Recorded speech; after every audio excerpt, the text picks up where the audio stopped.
Dennis Miskela jalup jagoro KMPDU an kod studio ka. Dr. Gregory Ganda en jatend migao mar thieth e dala ma Kisumu en kod studio ma Kisumu. Dr. Ganda we achaka ne kodi e wach ni chenro mar SHA ni ober maloyo mar NHIF. Chenro mar SHA ni ober moloyo NHIF. To nitie reasons mang'eny mober moloyo NHIF. Nikech ang'o? Ng'eni NHIF nobedo structure ni en iluongo ni members club, joma chulo ema benefit. To SHA obedo structure ni ng'at ka ng'ato, everybody. So as long as you register, ibo benefit in one way or the other. Koro mano is a stark difference. The second difference en ni ng'at ka ng'ato no chulo the same amount of money. Koro yudo ni nitie housemaid ma imiye siling 3,000, 4,000, to chulo siling 500. Mano ingeni a very big percentage of salary mare. Mano almost 10%. Koro kunyal chulo. To yudo ni SHA nigi graduated. Ngat ma yudo pesa mang'eny ma chulo pesa mang'eny. Ngat ma yudo less money and say chulo less money. Mano is one of the principles ma is very important. Ni joma gi pesa mang'eny ema konyo joma onge go. Mano is a very important principle man go shift sani. Koro wan kaka Kisumu waneno ka shift ni ber. So the third thing, Kisumu ka wan gi gima ni sickle cell anemia. Sickle cell anemia in the NHIF ne onge. To wan gi almost 20%. Kini tindo a beach, achiel obedo affected gi sickle cell. Koro ne waonge package mar sickle cell. To sani ni wan gi package mar sickle cell. Koro paro ni SHA ni ber moloyo NHIF. To kawuono chenro ma no dhi nade nikech ji no yuago chenro ni kawuono ng'ikruok ne ng'eny. Ngeni gimoro amora machako bedo ga gi problems. Ok inyal chaka gi smooth start. To aparo ni administratively transition ok oket maber. Koro ji ochandre nikech tablets omiwa almost yesterday to ok ibedo charge nikech I think ni joma IT no koromo activate all the tablets. Koro tablets mebedo activated kawuono gotieno, by tomorrow gichako. Koro kawuono, the whole of kawuono tablets no kuti. But nyakirang ni what percentage of Georgie mobedo affected nikech wan gi almost 20% of the people man gi NHIF kata any insurance Kisumu ka. 80% of the people onge insurance. Koro joma bedo affected mainly are salaried people to juma chulo insurance at 20%. Koro kawuono there was a lot of problems. Paraparo ni mago are teething problems. Koro when those problems started, aparo ni administration now should take it seriously. Magi solve. Jomagi sickle cell cancer, jomagi timo dialysis, jomagi timo operations, magi insurance. By today, problems magi yudo sani, the administration mag SHA should now be on top of the things so that King resolve these things. Miskela, chenro mar SHA ni ober koso rach? Komano Trevor kendo amol chopo studio kendo amosi Dr. Ganda. Dr. Ganda is jatenda e weche mag thieth. He is my senior. But e weche mag union kaka ja KMPDU tan jatende. To one union ngini onowacho adiera kwa gorene jopiny. Ngini Dr. Ganda bende senior nato ngini otiyo e sirikal mar county. Koro kowacho kaka wacho no, he has his rights. To kaka wacho I have my right to ageni jopiny ka uno piny to madaktre chi ariyogi ko chocho mopogregi mitakwadi bedo confused kechaka KMPDU wanto wapingo wachano to wedo chako pinge almost 1 year now kane pod iloso sheria no e bunge nikech nitie ng'ikruok mane waneno, nitie fuk mane waneno ma up to now pok nolosi ma ne en wichkuot maduong' nyoro kwano ka MPs mag committee ema chako penjo waziri manyoro kano yier ni opuonji gi tiji kaka SHA tiyo to gine mane gi approve law kane which law did they make, regulations gine mane gi approve, which regulations did they make? Just shows you ni kane gitamre winjo stakeholders no dhi nyaka court basani one court of appeal to challenge some of the few issues. Yes, it's very good kendo that declaration maber ni SHA odoko pesa piny minimum 300 from 500. But let me example.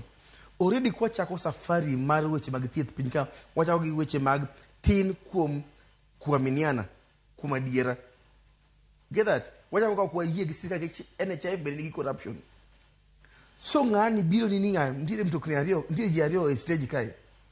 Ngata chilo keto matatu muneno zidi 500 nyaka Nairobi.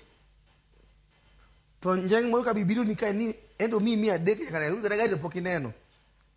To last week wenjo loko ji kamano. So do you want me to believe near if yes you have lowered it, the issue is not about contribution. SHA is just one of the pillars of universal health coverage. Ni thieth ma onge ngama yudo dhier kata midekre ka oyudo tuo to en thieth ma ibo yudo yedhe teme yudi koyudo kamidhieno to en thieth ma kata dhier kata ngama nigi pesa yudo thieth maromre. Kwa penjore sani ni kawuono kata penjo Kisumu ka penjo mamana ka en Paponditi ni ka ngodhi hospital Paponditi kacha oseng'ado SHA kendo osechulo pesa no 300 no bobo yudo yath, bobo yudo picha. But more importantly, bobo yudo daktari mabo thiedhe kuseni pesa ming'ada ng'ada to kumodhie onge gima jong'eyo. Mane ma KMPD has been asking niya dakulos system ng'isi ji niya wagero hospital, wakelo yedhe, wandiko dakteche. Kuro mondo program no endelea wado manyo kwa finance. Kendo jo setimo research all over the world. Ni how do you finance healthcare? Thieth ichulo da kitu thieth manono kinyo niya daktari wajika niya nibo thieth gi nono onge thieth manono. Thieth somebody must pay for it. Ngato yaka chule either taxes giving ng'adi machulo schools machulo police bechulo ni thieth or some insurance form. To insurance ni en mar sirikal kusumar wegi mar private.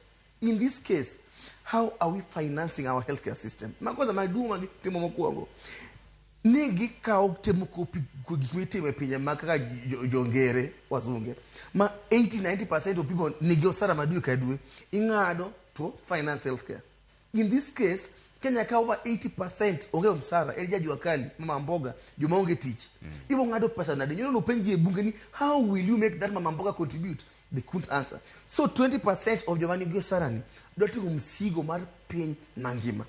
To ngiso gini option 2 no wacho nilo kito mixed system ninti ma tax base ni primary healthcare fund gi emergency care fund mago gin mag nigol exchequer. Kane authority SHA okwayo pesa mondo gitim gini nigi wacho ni mondo emergency care fund gi migi 49 billion almost for primary care go almost 50 billion mondo migi no gi migi pesa di primary care no migi 4 billion ngado kwa 50 billion imi 4 billion ngado ngisi ni emergency care fund 49 billion imi 500 million. Then you have to tell me nika uone mama na manigi sukari kwa the hospital tibo thiedhe kedi nyisa giwang matek niya ni diabetes will be charged 2,800 per month yath manyi odwe kadwe mar mama na mar sukari is 3,000. Diabetes insulin alone one vial is almost 1,000. Tikito deni ko tiyo gi 2,000 is a household otieko. Pressure ni 4,000 shillings and you have the pressure for the whole month. Kwa hospitali wa serikali yedhe gonge ko di hospital giwegi mashani buktie. You get that? So ngato inga dedwe kadwe ko di hospital onge yath ochako di out of pocket spending. And you've told them here and man such must team pin mangima ni pesa sijimingado taxes sijimika pesa tichulo education tilo so barabara tichulo security. That is also the same pot money we need to go to fund healthcare. Okay. Healthcare in our setup must be tax based. Where is our money going to? Right now, Trevor Kangato, and that's a woman Kakadoji. He earned 100,000. Tido ngadi almost 27,000 of gross. Only taxes katema podi dingadika. Ene ye kanyuande ye kanyomondi. Kol kingadi to nika podi tuo to onge. Magati yeko. Any there's something we only mean testing tool. Mane wapijonia jogo ma onge osara. Ubo ngena di pesa dima bilo gubro sheria ni makosa manotu mwadu na wacho niya ni gibro loto something ni mean testing abo bire odi engineer ni ordinary olose gi kidi tado ni olose gi loom kado olose gi mabati ni TV ni yen Samsung ko so ni mar Sony nito deri ni ogolo chak ko so ko ikira gi piki ka wodo ka gi piki ngisi ni golo se ngi beach ni gi piki kinyi mtoko gwe kiri chiro ka tito ma piki oketre ibogolo pesa di or deri mane nyedho ni odo tuo motho ibogolo pesa di. No gniswa. But the worst thing my manager penye ni ngizenia jogo maonge osara bo chulo gini paia. Anki ga dadu kadwe to mama mboga mudhi ja pencha ento chulo the whole year. Okotni okochulo kata ni per month eno chulo the whole year. Tado serikali nia ndio kionge pesa mar chule to gibo mi gowi loan moro mondo ichul go gino. Onge justice can. That means testing is going to be used politically. Why do I say that? Kai in a opposition zone. Ibo ngisunia ni ngani nigido kareo. Tumat dia ngaluma igolo mana jagi achiel kende. To ni ngani ngido achiel. Tumat dia grid binyedo 20 liters. To we hije do kareo will pay for more. Or somebody say ni indigenous ni kionge pesa serikali chuloni. How will you know niya ni jogweng ni girioge pesa ichulo ne gito joge ni pesa ok chul ne gi. Okay. Dr. Ganda imbi neno pogruok ma Miss Kela wacho no. Moloyo te wach mar ng'iyo kidieny ma ng'ato dhi chulo godo pesa. Joma ondiki to ero inyalo ng'ado search gi to jomoko ndiki means testing ni gi mosekelo wach nyaka kata mana somo mar mbalariany ka en ywaruok mapile ni oketa kama ok onego bina bete. Koro wang' ni ere kaka mato koro idhirie. Koro owacho gik mang'eny but owacho maber but an gi a few issues man go. First of all owacho gik mak ni ibodhi hospital ti onge yath.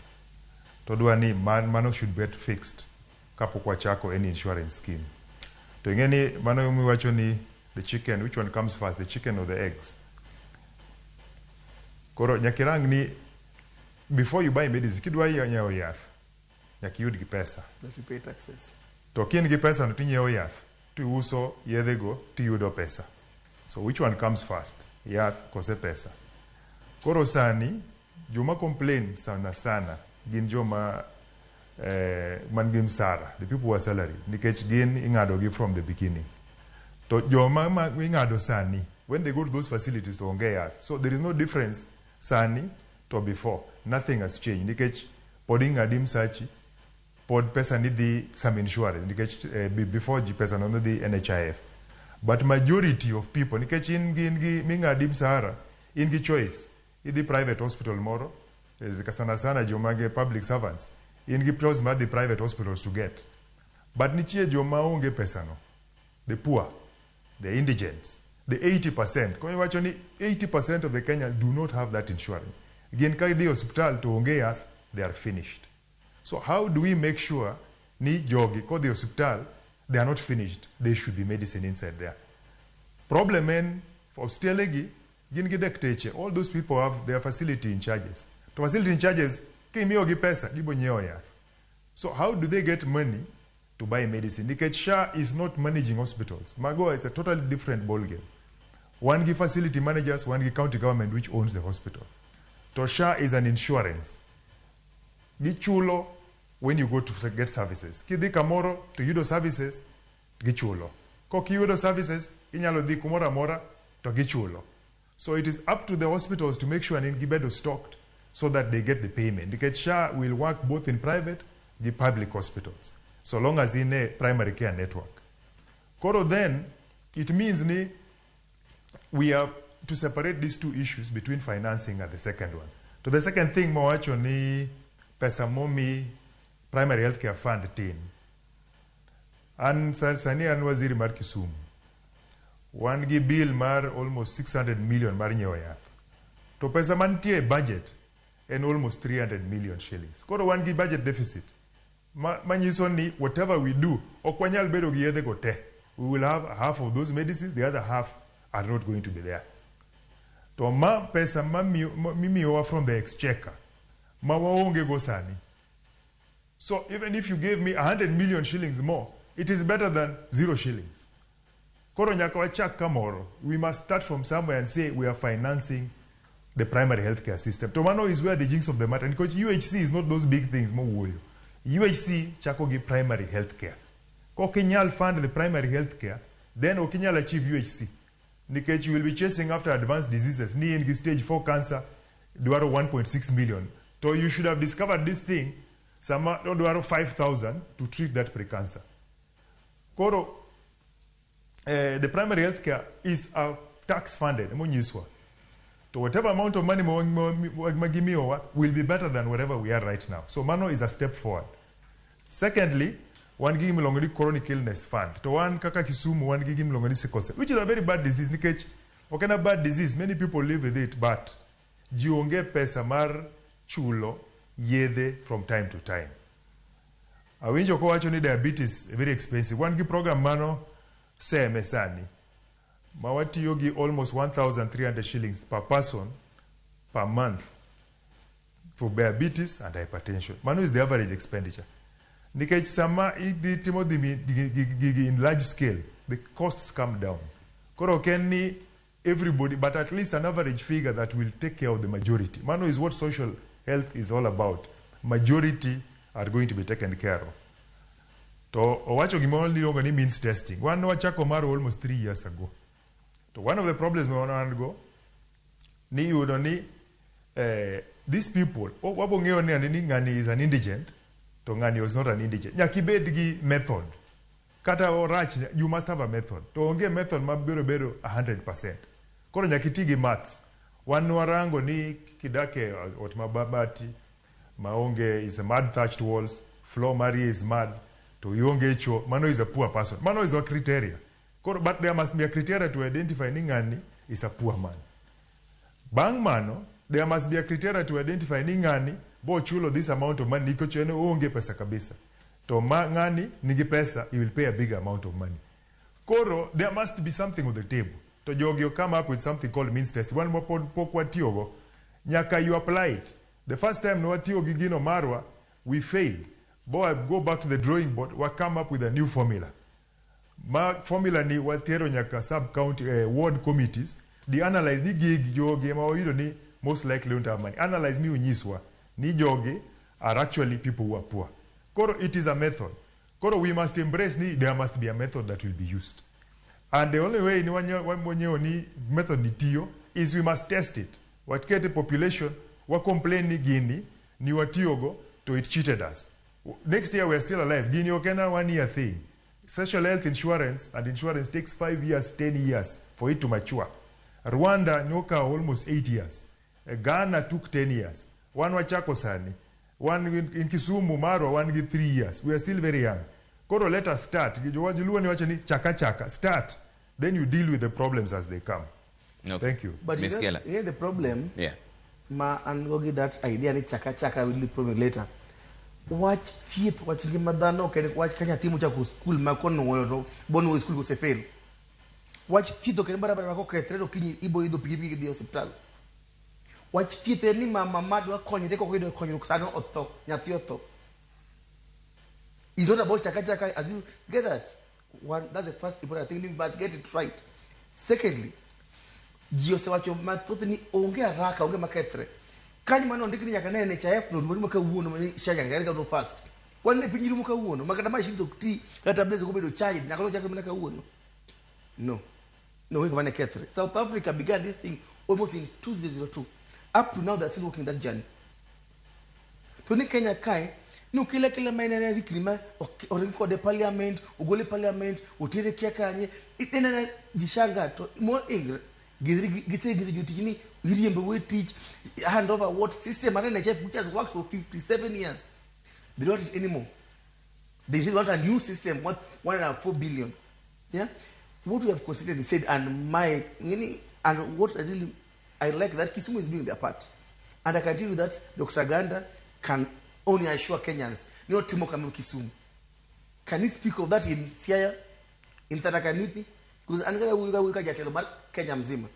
So ani yongi kukwentire Lamu everywhere. So if Kisumu is doing well, good because he sima Kisumu daktari mo imatemu. Ungisi ni program at sukari diabetes seme. Kwani Kisumu county seme kende. Waka they relative just in Nyakachi also because not sustainable probably. I'm speaking from experience because pile sibi ma yodoka adala ene mara ngato gore pinyi that mune ultrasound onge kai tirekia kanyi ngato kani this one is bleeding as in the real life problem that you can just sit back and claim ni chaka kuru uno neno time na we mare the chef ni monde enia first of all there's no single day ma means testing this madmosa so me pinyi mangima mean testing nyo ni peji kaka odichal no leads to more inequality because you are locked out. That means testing to fellow university kai. Sani ko kai watching dana mageno usalala nyodika agero ne old mabati manyo ni TV ki fridge. Then bido ngize niko mai ni ja 8 year old niko eno nyal ni reach. To an makul uda ngize mo mama no chul 2000 per month ni. and I put out pesa mochamo. So I'll have to pay it again. And I'm saying at 2.75% of gross salary. Then what do be the magic when you get Simba, bending is only bend and Ojalo 1,000. What am I going to pay Nairobi? It leads to more inequality. The only way me look at more equality is that tax everyone. Kila mtu uchilo tax sky. Kinyo sukari, uchilo tax. Kinyo credit, uchilo tax. Tax no emitiyo godo to make things better. NHIF has been here collecting billions of shillings. What have you had to show for it? There's nothing. So there's no hurry. We could, and Honorable Nikal said it very well, that why can't we say that we are starting the process of UHC? This idea, madly, we are siloing things near. Ni watch drugs no we Monday, one watch na financing. Ni watch healthcare wakacha, we mona Monday, watch na watch shani. Healthcare under UHC has 4 pillars. Pillar mokongo enia, kisegero hospital infrastructure. Mi nyo yede mi kete kai. Me keto system, ma collect data, ma inform decision making and technology and all that.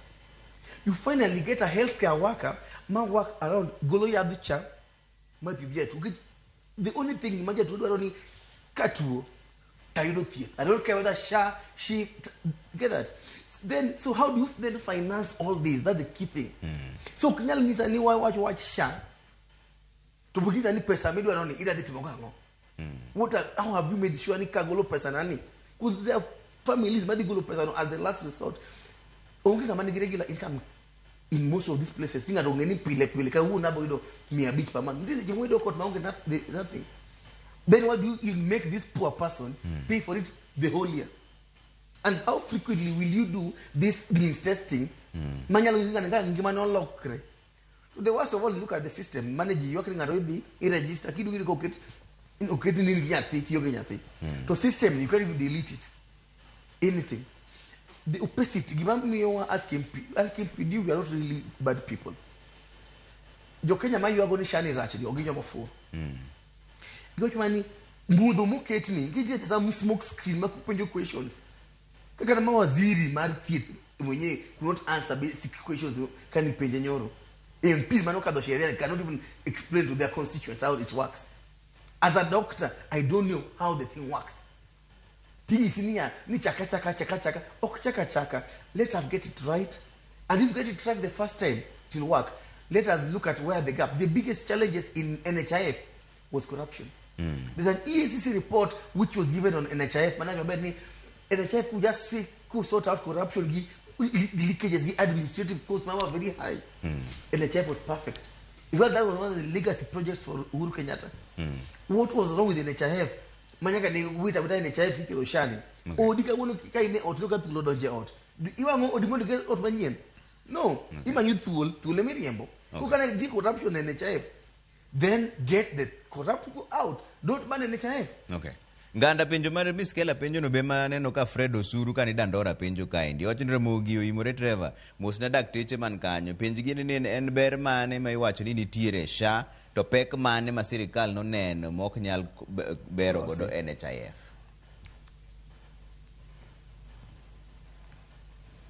Okay, Wachak, I like the way my colleague Uwoyo, but abo reverse Martin. Nikech one experience ki social health insurance. To Abe, I was a benefactor of NHIF. To NHIF no bad.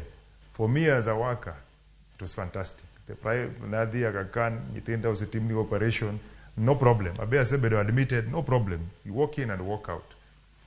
But Samanawati gi indigents, Joma onge pesa. Nikech ni wachulo nigi. We were paying for these people. Wago regi NHIF for the last 2 years. Katasani, NHIF nigi pesa wa. Okay? In fact, community health workers moko, makisumu, no work NHIF no. You wakwadwa. We don't want. Give us the money. Miwa pesa. So, there were several things ma structure mar NHIF was not right. To ingeni almost 20 years ago, Samaki Baki then president. Tongilu was the minister. Neotero Gigmoro parliament. Bagi come up with something called the Social Health Insurance Fund Act. Nikech Gimano Adwaro and NHIF was a radical shift. Okay, and just cosmetic shift. Koro cosmetic shift, the radical shift is looking at the 80% or looking at the 20%. Again, one ranga the 20%. Nikaj the 20% kata an, I'm inconvenienced right now. Nikaj for the last 1 month, I won't get insurance. Insurance mar Kisumu, comprehensive, no, it's got finished last month. For the last 3 weeks, I took cash from my pocket. Emma, this month, we're hire private insurance for ourselves. But wangeni nyakawarang the bigger picture. Okay, the small picture. The smaller picture and I am losing. Sani, I will pay more. 2, I won't get comprehensive insurance. 3, county government nyakachul private insurance for me. But looking at the bigger picture, mag the 80%, jo sickle cell manka, jo mandala moknyal chulo. These are the people we are looking at. To kikwi arguing any argument bedo a shift so much. Okay, primary healthcare fund. Nitie 3 funds. Nitie primary healthcare fund, nitie chronic illness fund, to nitie shift. Gimaji gore en shift, the contributory fund, kama ichulo pesa martin, cause a little bit more money. Money is where the problem is. The problems here are things which should be dealt with, and I agree. Nikechki di Rwanda, you don't need, there is a cap. To nitie a premium cover, makonyojo, for example, civil servants and teachers. Katakidi Ghana, it is the same thing. But Mago are told political questions and answers. Nikech, the method of payment, tax-based, Gima Aden Wacho is the best actually. Nikech, it charge everybody. You actually wabo medo tax by 2%, VAT by 2%. Koro pesa magi emwa choko wa miyo health system. But some elections, you choose. Some manifesto, I'm going to do A, B, and C. Koro, the decision of that you use a tax-based system, kata insurance-based system, is a political question. Okay. So, kama Kenya, what I've seen, all the politicians talked about an insurance-based system. Koro, one, we are looking at how do we make this insurance system work. So, someone wa timo maro again. No ni it is impossible to tell everybody to pay. No double the number of insurance pay patients from 10% to 20%. But most of them never pay. Okay. Ni primary health care should be tax-based. Kawaduaro secondary health care emaji chulo. So that is where we are, and that is the principle. Koro, we must not ban, and I like Gima Adeno Wachoni, the problem is in the implementation and the administration, but not the concept. Okay. Not the bill and not the insurance itself. So when you argue, yeah, they should have done this, team, but all in all, and something which is good. It is something that should baby. Okay. Dr. Ganda tiri ngapenjo ka endi wacho ni lo nyakwar guo kan baba Ansel ka wuok osele. Apenjo ni ngama nigi gowi NHIF to dwa donje SHA timo nango to ichulo pesa di dwe ka dwe. Koro sani CHVs of Zubelo trained giboti house by house registering people. Okay. Koko kamano nyalo di hospital mora tibedo registered hospital no. Koko kamano nyalo di to NHIF office. Okay. But kingi smartphone, you can actually do it from your smartphone. I'll have to look for that and star something which will to register in star 147 hash.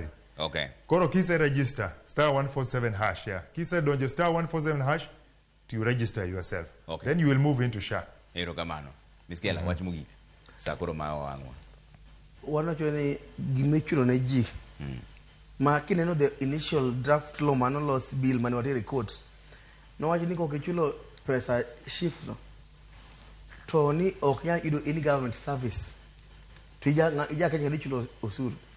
Dagilo sego maber malombo wang majibogo malonjo kendi. Why do you have to force? The only thing me alocho no goji pinyka and taxes kendi.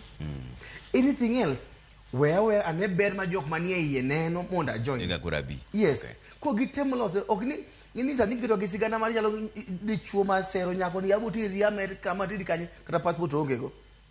Ni idea no any idea maber and that is a good idea, but implementation is poor. So implementation is where life and death starts. Not everybody the chulo out of pocket chulo out of pocket. So why can't you get the implementation perfect or do it gradually to allow NHIF the kama chalo mweji delay to SHA bebiro to gi achiliana maber ok ni ngado ni iriembo jiti timo kila kitu then ngise ni no chaka that dead woman is an miyo mothono odno dong kich obidugo ni konisha tiyo mama jadi chieri burka no yike okay mane wacho kaka kimpidi wabo pingo as healthcare providers one doctor jogi ni osiptendego most of them are death traps onge dakteche onge yedhe onge mashinde chula shaking enia podi biti pesa ufuki nyeo yathe oko mar git mar hospital. Okay, Dr. Gregory, wach mogik. Erokamano, abo wacha two things. One, 20% of the people be better inconvenience for 80% of the people. Mano is the first principle. To amor ni we are at least agreeing ni ma is a good principle. Secondly, onge social health insurance in this world, which is not compulsory.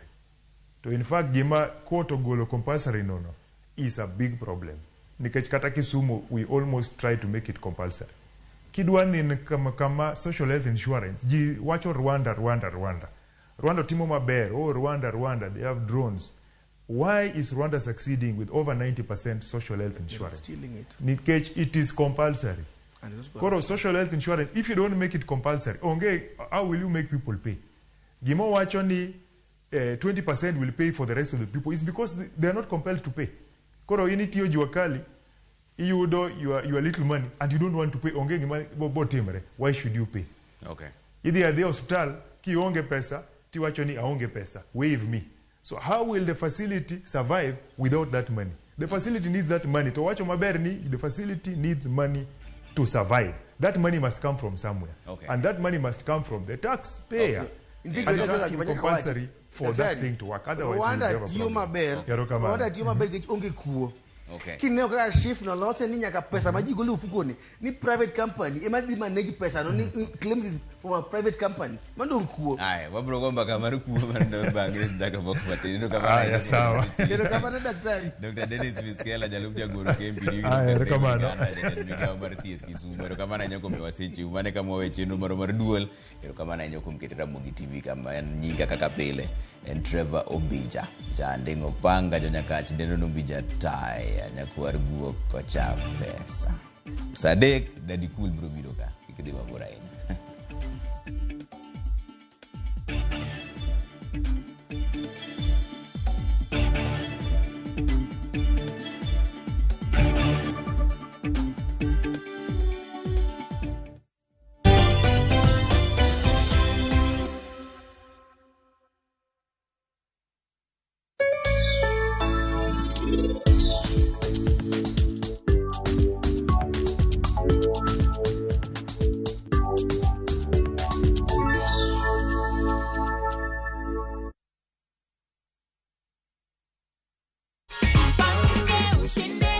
Ulikuwa una